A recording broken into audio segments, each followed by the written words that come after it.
Hello everyone. So on the 8th of September to the 11th of September, I went on a trip down to the Cotswolds. It's one of my favourite places to visit. My first protocol was to a place called Chipping Norton to visit Jeremy Clarkson's diddly squat farm. I didn't purchase much as the items were quite expensive, so I settled on a couple of tea towels.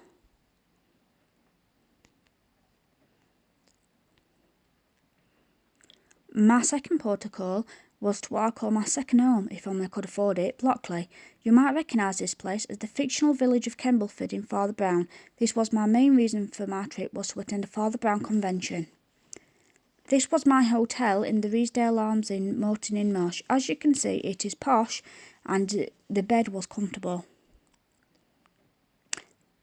On the first day of the Father Brown convention was visiting various filming locations, which was used during the series. On the first protocol was to a farm which was used in the episode The Shadow of the Scaffold, when Violet Fernsley is accused of murder and is due to hang. She asked Father Brown for her innocence.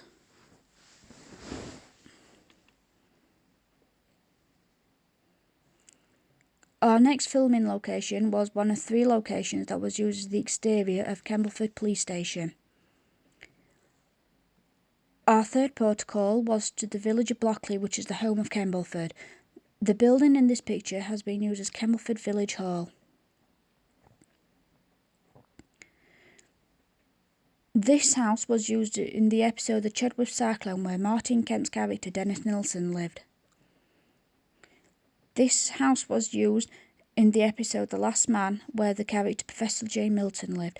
This war memorial was used at the end of the episode The Sign of the Broken Sword. This house was used quite a few episodes and is a home of Mrs. McCarthy. This is a picture of me doing an impression of Blind Harry on Sid's bench, who was caught fast asleep on this bench. This is the front of St. Mary's Church, aka Father Brown's Church.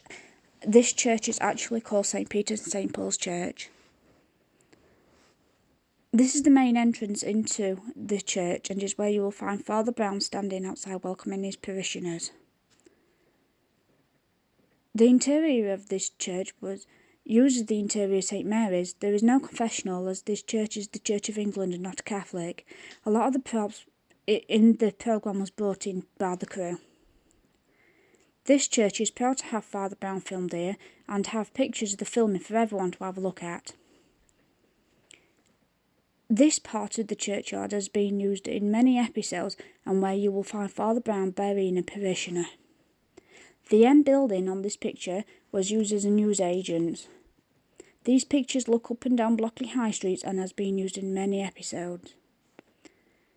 These steps were used as the steps to the Undertakers in the episode The Resurrectionist. This empty shop has been used in a few episodes.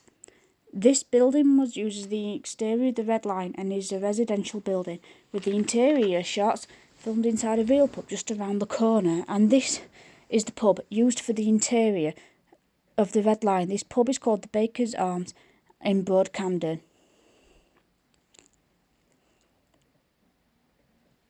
This street doubles up as a market and has been used in a couple of episodes, mostly famous for the scene where Sid purchases some radioactive plates in the episode The Devil's Dust. This building was used as Kenbleford Village Hall. This is Broadway Tower and was used in the episode The Tower of the Lost Souls, when all 3 inspectors, Valentine, Sullivan and Mallory, are used to crack a case.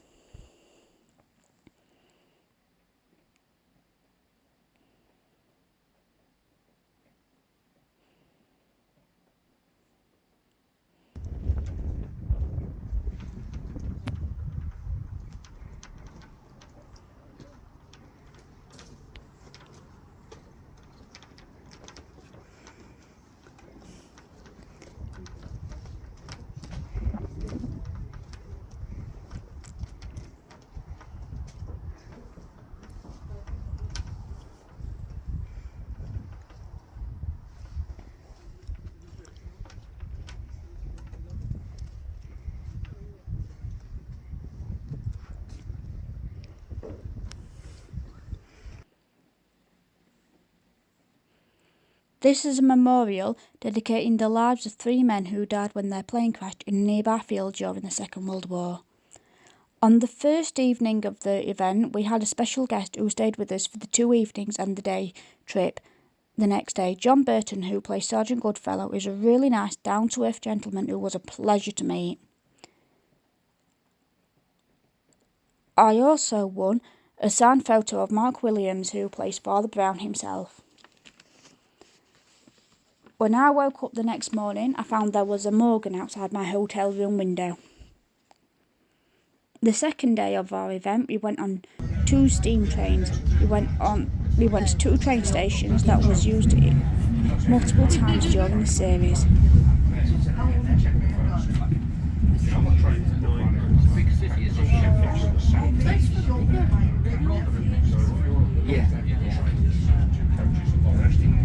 Technically, just to run we go into a bit of Sheffield to get to it.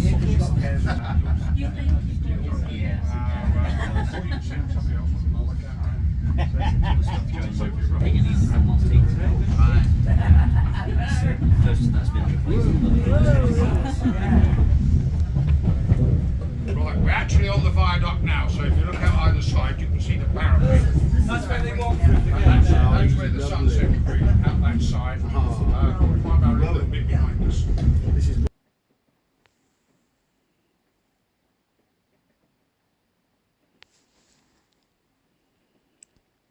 And here is the proof that John Burton, aka Sergeant Goodfellow, came along with us. Us Brownies also handed over a cheque to GWSR to help with the upkeep of the stations and the trains. I also came across a K6 telephone box outside Broadway Station, all nicely done up how it used to look like back in the olden days. The following night was dress-up night, and I decided to dress up as Sister Boniface, who appeared in the episode The Bride of Christ. Sister Boniface also has her own spin-off series called Sister Boniface Mysteries. And my efforts paid off as I came 3rd in the dressing up competition. On the same night, we was joined by the supporting artist, aka extras, who are regularly used in the series. There was an auction where I won a script amendment sheet. On the next and last day, we went on a filming locations tour around Moreton In Marsh. This building was used as the exterior of the cross-dressing club in the episode The Missing Man. This building was also used as the exterior as the private gentleman's club in the episode The Crimson Feather. This is a picture of me outside the police station, which was used in the first series. This building was also used as a police station in real life. It is now a private residence. This version of the police station was mostly used when Tom Chambers Inspector Sullivan was in the series. This building used to be a country hospital. Today it is now private flats.